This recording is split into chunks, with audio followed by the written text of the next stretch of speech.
Good morning everyone. Speed learning channel के दैनिक जागरण के editorial discussion में आप सभी का स्वागत है।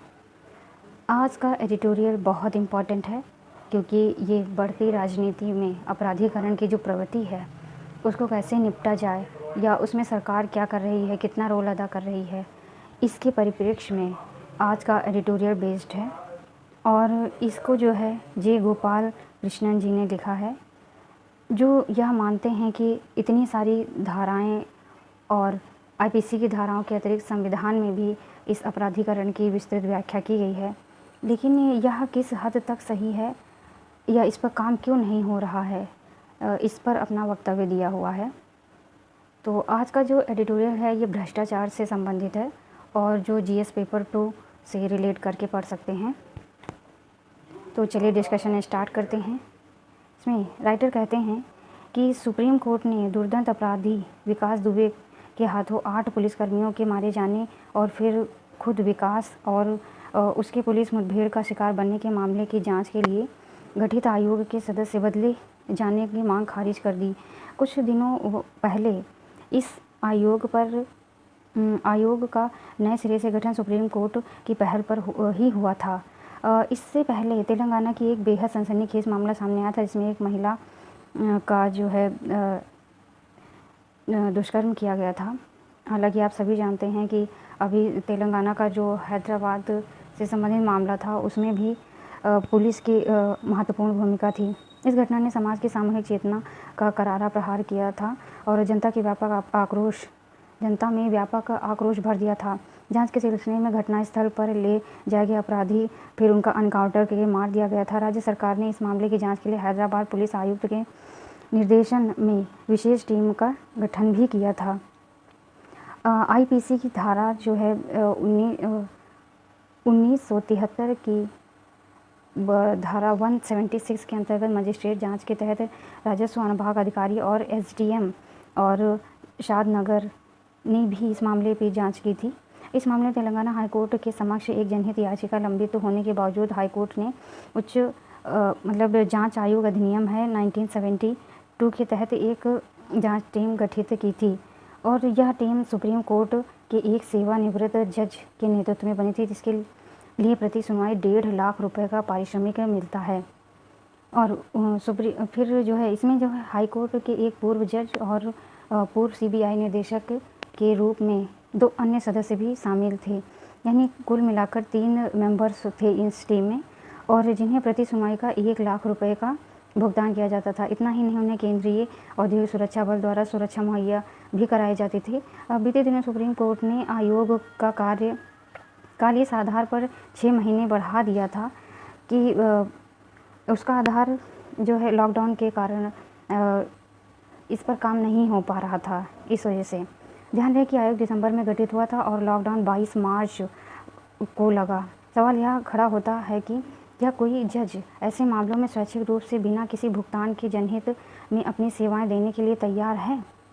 और आगे राइटर कहते हैं, प्रश्न यह भी है कि स्थानीय लोग बयानों को दर्ज कराने में और सैकड़ों गवाहों के परीक्षण की प्रक्रिया के दौरान क्या सुप्रीम कोर्ट सेवानिवृत्त जज स्थानीय भाषा या बोली से परिचित होंगे? और इस समूची प्रक्रिया में जिला जज की भूमिका गौर हो जाती है, क्योंकि आईपीसी की धारा 307 हत्या के तहत एफआईआर दर्ज करना और आपराधिक प्रक्रिया संहिता की धारा 173 के तहत अंतिम रिपोर्ट तैयार करने का आदेश देना और किसी अन्य बिंदु के आधार पर आगे और जांच करने के लिए जिला जज आयोग की तरह सक्षम है, यह भी देखना होता है। और वह ट्रायल प्रक्रिया के दौरान इसकी निगरानी के लिए भी उपयुक्त है कि नहीं। ऐसे सुप्रीम कोर्ट द्वारा निचली अदालतों की भूमिका को लेकर पूर्वानुमान लगाना या ऐसा कोई प्रयास देश में आपराधिक न्याय प्रदान करने वाले तंत्र पर प्रत्यक्ष प्रभाव दिखाएगा? यहाँ पे राइटर यह कह रहे हैं कि क्या इनका जो भुगतान हो रहा है अभी, हालांकि लॉकडाउन अभी भी चल रहा है, तो क्या जितने भी जज हैं क्या अपने भुगतान छोड़ सकते हैं? और क्या जो तरह तरह की जैसे जहाँ पर यह दुष्कर्म किया गया था वो साउथ इंडिया था, साउथ इंडिया की अलग बोली भाषा है, तो क्या वो सक्षम थे इस कार्य को करने में?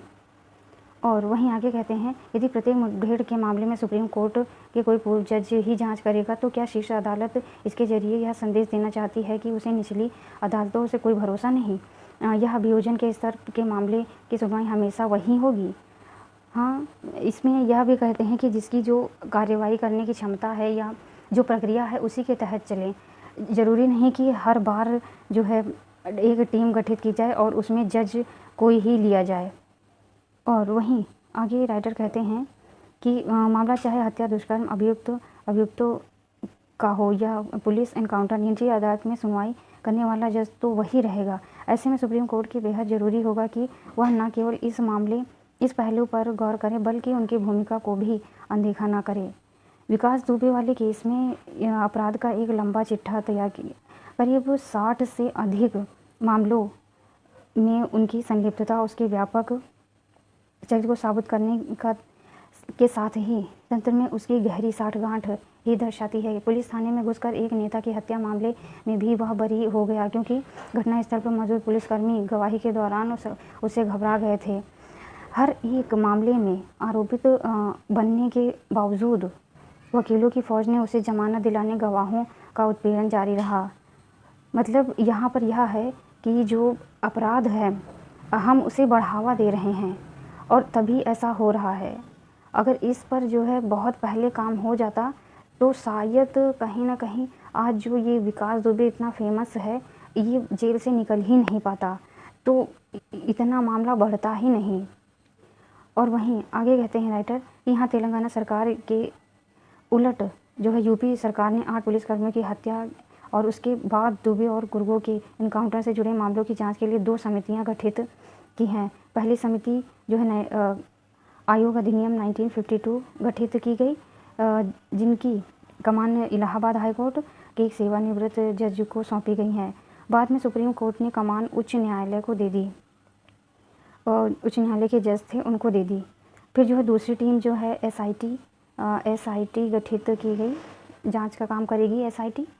और आगे जब विभिन्न राज्यों में एनकाउंटर के मामले बढ़ रहे हैं तब क्या सुप्रीम कोर्ट ने यह संभव नहीं होगा कि वह प्रत्येक मामले की जांच के लिए एक विशेष अदालत के किसी सेवानिवृत्त जज की नियुक्ति कर सके।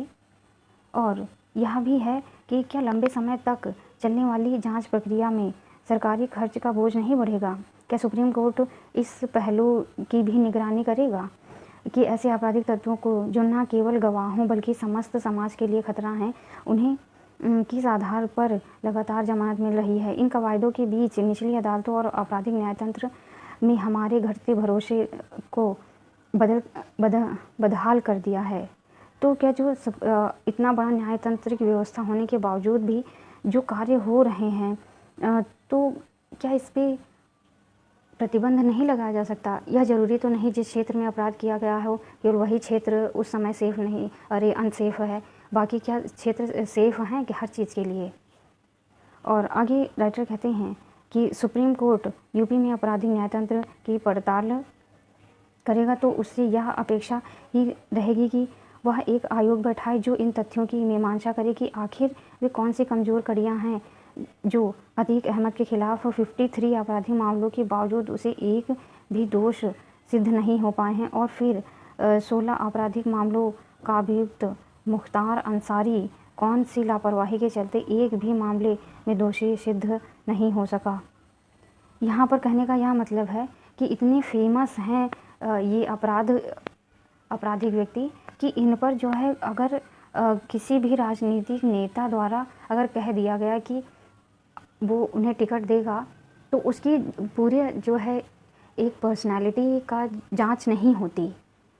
कि हाल ही में ये एक्ट बनाने की कोशिश की गई थी कि जो है राजनीति में अपराधीकरण की प्रक्रिया को कम किया जाए। इसके लिए जो है सरकार ने एक अधिनियम बनाने की कोशिश की कि जिन व्यक्तियों जो चुनाव लड़ना चाह रहे हैं अगर उन्हें 2 साल से अधिक सज़ा हुई तो उन्हें टिकट नहीं दिया जाएगा। परंतु क्यों हमारे नेतागण जो हैं वो केवल उन्हीं लोगों को टिकट दिया जाता है देते हैं जो अपराध कर चुके हैं, और जो लोग सही हैं जो समाज के लिए कुछ करना चाहते हैं उनके लिए तो राजनीति में जगह ही नहीं है। हो सकता है वो डिस्क्वालीफाई हो जाए वहाँ से। और वहीं अंत में राइटर कहते हैं कि क्या हमारे न्यायमूर्ति इससे प्रसन्न हैं। वास्तव में यह प्रचलन चला आ रहा है कि जिसने अपराध किया हो वही व्यक्ति सक्षम है एक नेता बनने में। और आगे कहते हैं कि जब तक सुप्रीम कोर्ट को यह महसूस नहीं होता कि आपराधिक न्याय तंत्र के रूप में उनका कितना कुछ दांव पर लगा है, तब तक निकट भविष्य में हमें कोई ख़ास उम्मीद नहीं करनी चाहिए। यहाँ पर राइटर यह कहते हैं कि क्या हर बार सुप्रीम कोर्ट यह कहे कि यह व्यवस्था लागू करती रहे कि नहीं, अपराध हुआ है, इसकी जांच की जाए। और कई बार ऐसा होता है कि सुप्रीम कोर्ट ने जो कहा भी गया है या नेतागण उन सुप्रीम कोर्ट के आदेश को मानने या उनकी अवहेलना करते हैं, तो यह प्रवृत्ति कब तक लागू रहेगी? जब तक ये इस प्रवृत्ति से निजात पाने का कोई उपाय नहीं ढूंढा जाएगा, राजनीति साफ सुथरी नहीं हो सकती। तो आज का था ये एडिटोरियल डिस्कशन। आप सभी का बहुत बहुत धन्यवाद।